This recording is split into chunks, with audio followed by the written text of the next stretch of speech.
Hello everyone, उम्मीद करता हूँ सारे सेफ होंगे, सुरक्षित होंगे और मौज में होंगे। तो आज हम लोग बात करने वाले हैं मेरे पर्सनल टीचर्स इंटरव्यू एक्सपीरियंस के बारे में। तो आज हम लोग उसी पे कुछ बात करेंगे कि कौन से कॉमन क्वेश्चंस होते हैं और मेरा एक्सपीरियंस, इंटरव्यू एक्सपीरियंस कैसा रहा टीचर्स के साथ। तो चलिए शुरू करते हैं बिना किसी रुकावट के। तो जब आप पेपर क्लियर करेंगे अपना जो भी होगा एनक्यूटी निंजा या स्मार्ट हायरिंग का, तो आपके पास एक मेल आएगी जिसमें लिखा होगा कि ये टाइम ये डेट को आपका इंटरव्यू है। तो आपको उसके टाइम पे लॉगिन करना होता है, उससे आधे घंटे पहले लॉगिन करना होता है। आप जब लॉगिन वेटिंग में होंगे, आई नो आपको बहुत ज़्यादा नर्वसनेस होगी, ऐसा मेरे साथ भी हुआ था। बट आपको नर्वस नहीं होना है, आपको इंटरव्यू में जाना है। काफ़ी पोलाइट होती है टीसीएस की टीम जो आपके साथ पूरा कोऑपरेट करती है, तो आपको नर्वस नहीं होना है। काफ़ी अच्छे ढंग से इंटरव्यू लिया जाता है। तो इंटरव्यू में सबसे पहला क्वेश्चन होता है tell me about yourself. तो कभी भी आप कोई भी आंसर देना तो रटा रटाया मत देना, अपना जो एक्सपीरियंस हो, आपने जो लिखा हो, आप जो बोलते हो वो बोलना, और अपनी हाईएस्ट एजुकेशन से लेके लोवेस्ट एजुकेशन तक बताना, सारे पॉइंट्स क्लियर करना उनको। अगर आपको अपने अबाउट में लगता है कि फैमिली के बारे में क्लियर करना है या कुछ करना है, तो आप वो भी बोल सकते हैं। अपनी हॉबीज सब कुछ क्लियर बताइएगा। फिर वो आपके रिज्यूम से ही क्वेश्चन उठाते हैं जो आपने अपने सीवी में लिखे होते हैं, वही सारे क्वेश्चन पूछते हैं, कोई अलग से क्वेश्चन नहीं पूछते हैं। अगर आपने सीवी में मान लीजिए अपने लिखा है कि सी, तो आपसे सी के क्वेश्चन पूछेंगे, व्हाट इज क्लास, ऊप्स और पॉलीमॉर्फिज्म, इनहेरिटेंस, नॉर्मल से क्वेश्चन होते हैं। मेरे केस में मैंने सी जावा भरा था, तो उन्होंने मुझसे पूछा व्हाट इज क्लास और रियल वर्ड एग्जाम्पल बता दो, तो मैंने उसके एग्जाम्पल्स बताए। फिर उसके बाद आते हैं कुछ कॉमन क्वेश्चन, जैसे कि वाई वी हायर यू। तो आपको एक स्पेसिफिक रीज़न देना है कि सामने वाला आपसे इम्प्रेस हो कि वो आपको क्यों अपनी कंपनी में ले। तो आपको सबसे पहले ऐसे क्वेश्चंस के आंसर तैयार रखने में आपको तीन क्वेश्चन कॉमन बताता हूँ जो टीचर जरूर पूछेगी। Introduce yourself, why we hire you, how can you justify your role in TCS.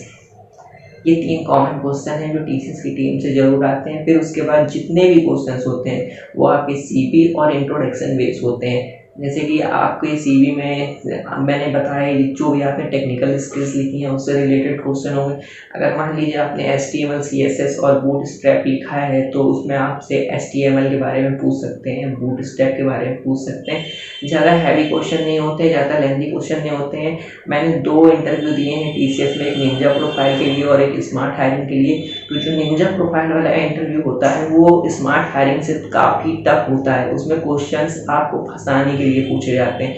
अगर मान लीजिए आपने बोल दिया वहाँ पे कि I love AI, I love other AWS, या कोई भी कुछ भी आपने ऐसे एडवांस टेक्नोलॉजी में बोला, तो वो आपसे पूरी ही तरीके से हर चीज़ घुस के पूछते हैं। तो आप थोड़ा चालाक बने, इतना ज़्यादा मत बोले, एक्स्ट्रा वहाँ पे मत डालें। जिसमें आपकी नॉलेज अच्छी है, जिसमें आपकी पकड़ अच्छी है, वही चीज़ को इंक्लूड करें। मान लीजिए कि आपकी नॉलेज सी में अच्छी है, आपको लगता है कि वो आपको सी में नहीं फंसा सकते हैं, तो आप सी के क्वेश्चन पूछिए। बाकी टीम बहुत अच्छी होती है टीसीएस की।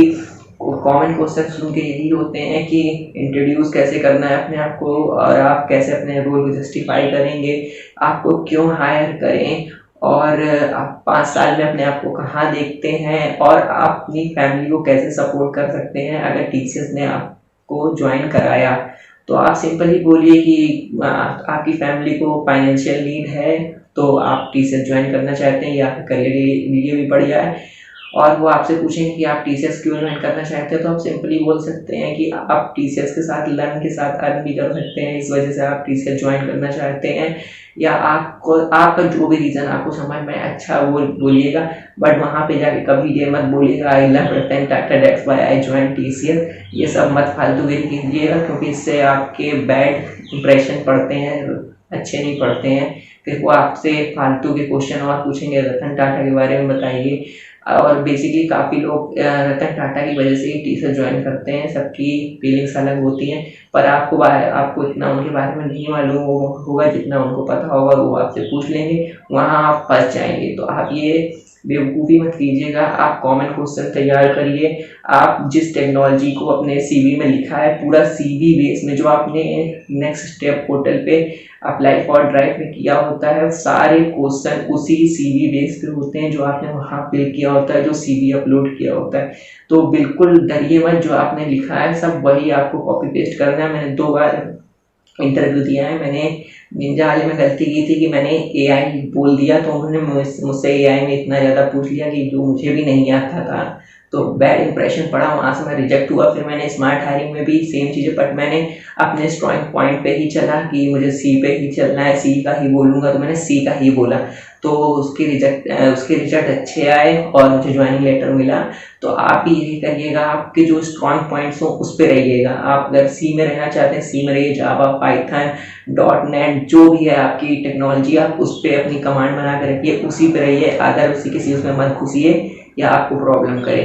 मैं तो कहता हूँ अगर सबसे इजी आपको पड़ रहा है सी, तो आप सी लीजिए, क्योंकि सी में वो आपसे खाली ज़्यादा से ज़्यादा क्या पूछेंगे, क्लास क्या है, ऑब्जेक्ट क्या है, इनहेरिटेंस, पॉलीमॉर्फिज्म, सिंगल इनहेरिटेंस बता दीजिए, या ज़्यादा से ज़्यादा लूप पूछते हैं, सिंपली टाइप्स ऑफ लूप्स। आपसे ज़्यादा डीप नहीं पूछेंगे, या किसी प्रोग्राम बनवा के नहीं ट्राई कराएंगे। सबको एक कन्फ्यूज़न होता है कि आप प्रोग्राम पूछेंगे नहीं, आपसे सिंपली प्रोग्राम नहीं पूछेंगे। बस अगर आपसे उनको पूछना है तो पूछ लेंगे, आर्मस्ट्रॉन्ग का लॉजिक बता दीजिए, बस इससे ज़्यादा नहीं। और अगर लूप्स पूछे तो लूप्स कैसे चलते हैं, कौन सा स्टेटमेंट कहाँ लगता है, बस इतना ही पूछते हैं, ज़्यादा नहीं पूछते हैं।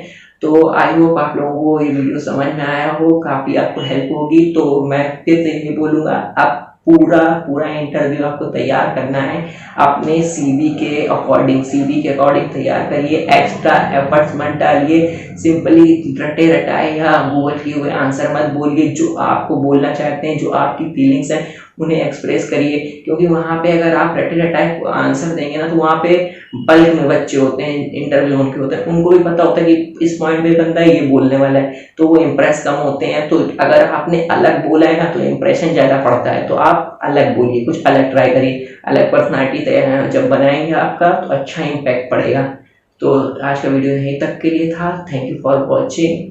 प्लीज़ सब्सक्राइब माई चैनल और बेल आइकन भी ऑन कर देना। इंस्टाग्राम पे भी फॉलो कर लेना। Bye bye, take care. थोड़ा नर्वस था मैं भी।